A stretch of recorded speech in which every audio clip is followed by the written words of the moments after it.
Et bonjour à tous, voici la suite de l'album Lila et Hortensia. Donc nous sommes à la page 3, oui je sais c'est pas dans l'ordre, mais voici la page 3. La page 3 va être décomposée de deux tutos parce qu'il y a deux cartes en fait sur une page. C'est formidable. Donc voici le rendu final, on va la faire ensemble. C'est bourré d'imperfections, mais franchement, je suis quand même assez contente du rendu final.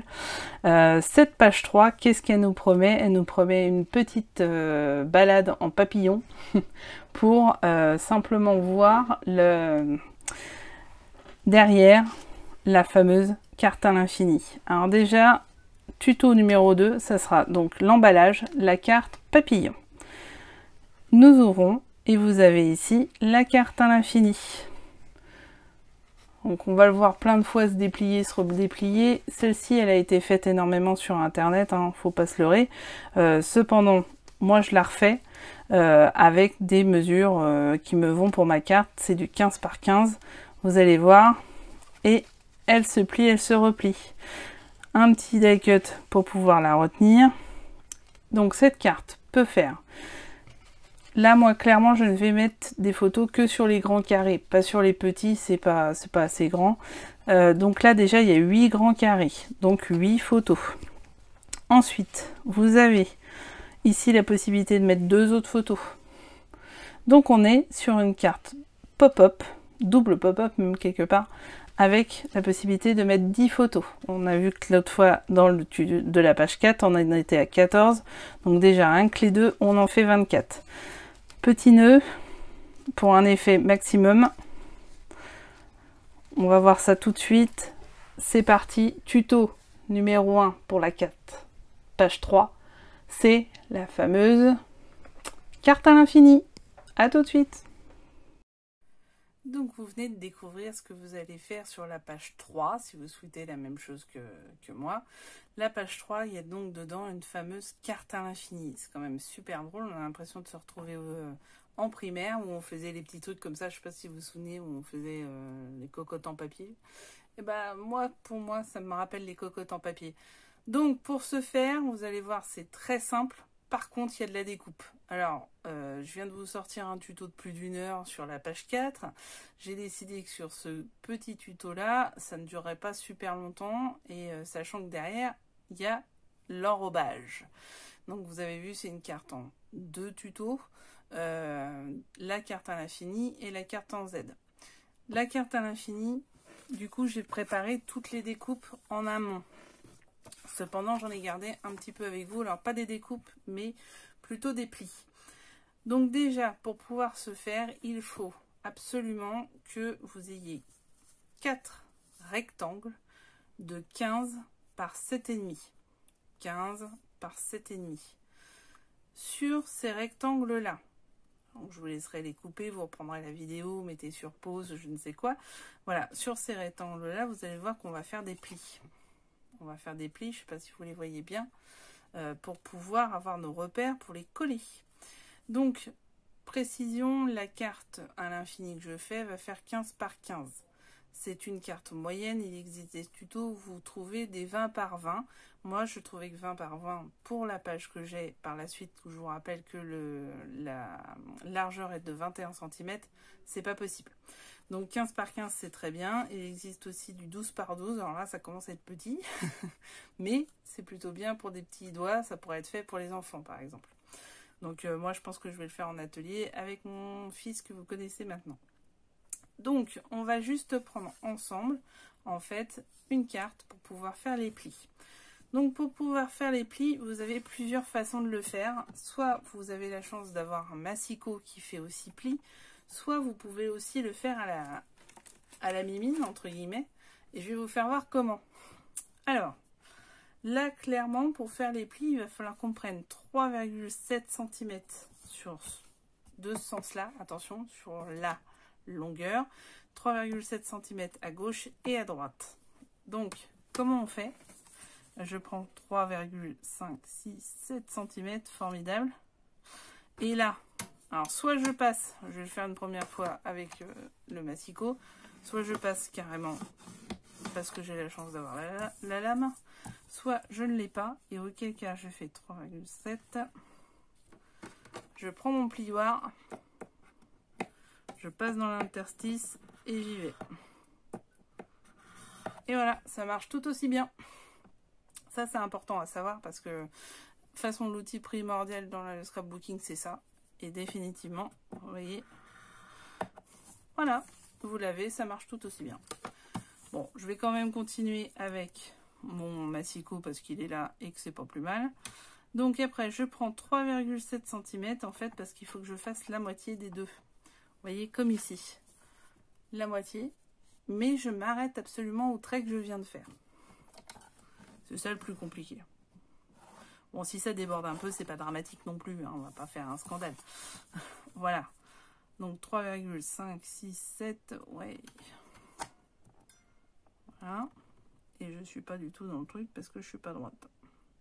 Je vérifie toujours une seconde fois. Hein. Franchement... je crois que je suis pas droite.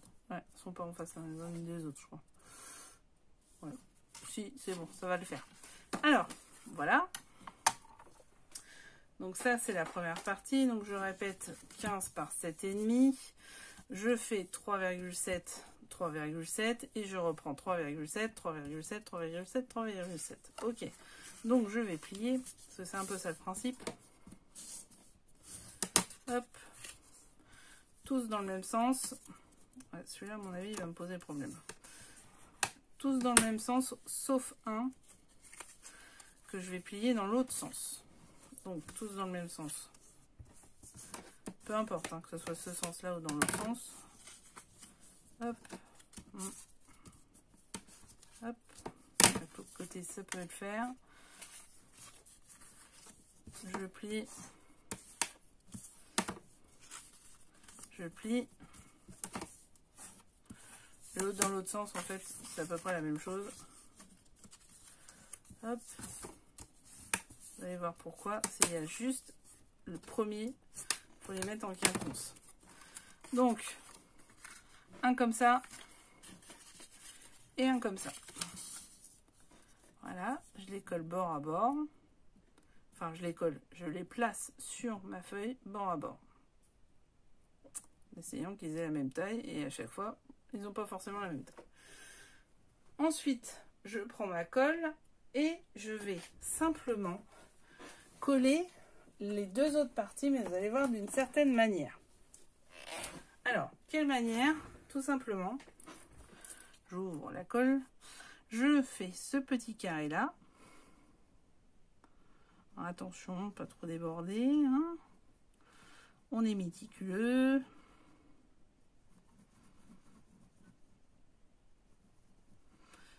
Donc la carte à l'infini, il faut faire attention aussi au papier que vous choisissez, il ne faut pas qu'il soit trop fin. Parce que la carte à l'infini, comme vous avez pu voir, elle se manipule à l'infini, du coup elle se manipule beaucoup.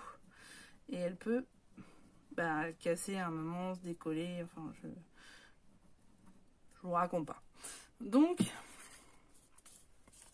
ça c'est important. Alors, on va prendre premier petit carré sur premier petit carré, on commence à coller. Deuxième petit carré sur deuxième petit carré et on colle. On essaye de bien mettre tout pour que ça soit aligné. C'est pour ça que là sur ce coup là vous pouvez prendre du double face, mais honnêtement ça va être plus compliqué. C'est mieux avec de la colle, même si ça en met partout.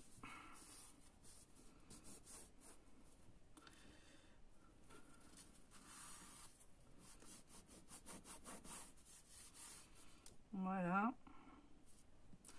Ok. J'ai fait ça de ce côté-là. Ah non, à votre avis, je fais ça de l'autre côté. Je remets bien, parce qu'en déplaçant, forcément, je peux avoir bougé les choses. Je recadre bien la caméra aussi, ça peut le faire. Et hop, on se remet un petit peu de colle. Une colle qui colle bien, parce que, encore une fois, ça va être pas mal manipulé. Donc, autant prendre quelque chose qui colle vraiment.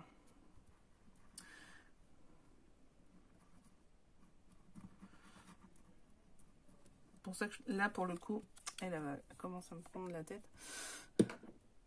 Là, pour le coup, je vais pas prendre la U. Par contre, sur les décorations qui vont aller au-dessus, je vais prendre la U. Donc, on refait la même manipulation. Le premier carré sur le premier carré et le deuxième carré sur le deuxième carré. On va être à peu près bien. À peu près.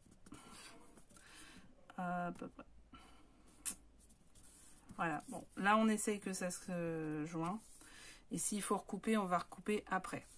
Donc là, pour l'instant, je dis bien pour l'instant, je vais vous laisser quelques petites secondes parce que je vais laisser se coller parce que ça c'est important. Si on la manipule trop tôt, bah, elle se décolle tout simplement. Donc c'est pas du tout ce qu'on veut. À tout de suite. Alors c'est pas encore collé, mais pendant ce temps-là, vous pouvez utiliser ce temps pour faire autre chose d'utile. Pour cela, ce que je vous propose, c'est de découper les carrés que vous allez mettre en décoration. Alors vous avez plusieurs possibilités. Soit vous faites très très simple, et auquel cas vous prenez un papier qui est déjà décoré, vous n'avez pas besoin de redécorer. C'est possible, c'est le plus simple. Franchement là on n'est pas en galère, et côté débutant c'est peut-être pas plus mal. Mais sinon, ce que vous faites, alors moi j'ai pris le parti, vu que c'est la page 3, elle est face à notre page 4 qu'on a fait hier, du coup j'ai repris les chutes de l'autre page pour pouvoir faire une harmonie entre les deux. Pour une fois que je fais une harmonie, donc autant en profiter. Donc, cependant, bah, j'avais mis ces papiers-là sur la page 4. Là, je mets ce papier-là, celui qui est derrière. Donc voilà, il va y avoir simplement des carrés, des rectangles et bien sûr des petits carrés. Comme vous l'avez vu, nous avons fait quand même des petits carrés. Donc, pour cela, il vous faut 8 carrés de 7,3 par 7,3. Je répète, 7,3 par 7,3, forcément ce sont des carrés. 8 carrés, à chaque fois c'est 8. 8 par 3,3 sur 3,3, c'est à nouveau un carré, donc 3,3 de côté. Et là on est sur le rectangle. Le rectangle, il vous en faut 8 aussi, de 7,3 par 3,3. Voilà, je vous ai écrit en haut toutes les dimensions, bien sûr, pour que vous puissiez le faire. Si vous prenez des papiers pour décorer, ce que je vous conseille, c'est de mater. Rappelez-vous, mettre la petite encre que vous souhaitez sur le côté en tamponnant, soit avec un tampon, pour pouvoir enlever le blanc pour que ça soit un peu plus beau. Moi, personnellement, j'ai essayé et j'ai voulu faire avec une encre qui était très proche de mes papiers, c'était l'encre de chez Wish. Honnêtement, l'encre de chez Wish, ne la prenez pas. Voilà. Par contre, là, ça marche très bien avec celle de chez Action, les petites gouttes. Quand on arrive à les avoir, ça, c'est un autre débat. Donc voilà. Donc là, on attend que ça se colle. Pendant ce temps-là, je vous laisse faire vos petits carrés et vos petits rectangles. Alors, est-ce que c'est sec chez vous? Chez moi, ça a l'air d'être à peu près bon. Donc, évidemment, il y a un côté qui a dépassé. Donc quand vous avez un petit côté qui a dépassé comme moi, alors il y en a un là et un là, simplement vous prenez votre petit ciseau, enfin, votre paire de ciseaux,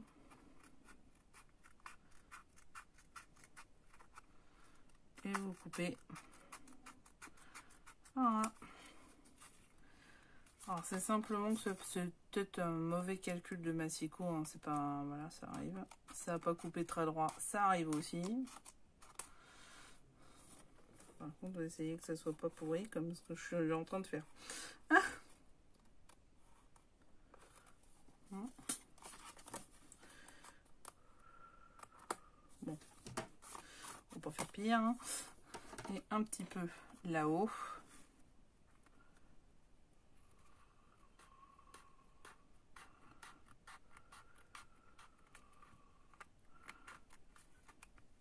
C'est pour ça que les petits ciseaux, mes petits favoris de chez Action, sont top parce qu'ils sont fins, qui permettent de réparer certaines petites erreurs. Voilà, donc là vous avez fait, vous avez votre carte. Maintenant on va jouer du plioir. Qu'est-ce qu'on va faire? Eh ben on va simplement la dérouler comme vous avez vu que ça se déroulait et on va plier. On va entériner bah, ce qui va se faire. Voilà.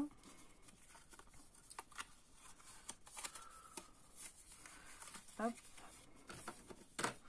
La première fois, on a toujours l'impression qu'on va le casser.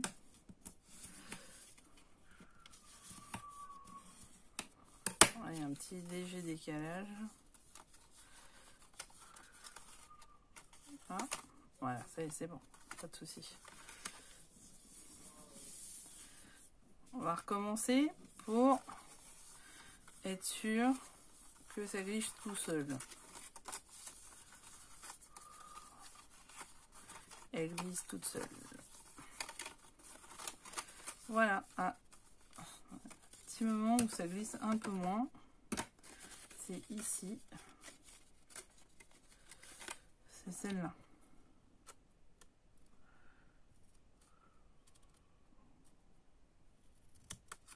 Alors c'est l'histoire de micro-millimètres. Hein.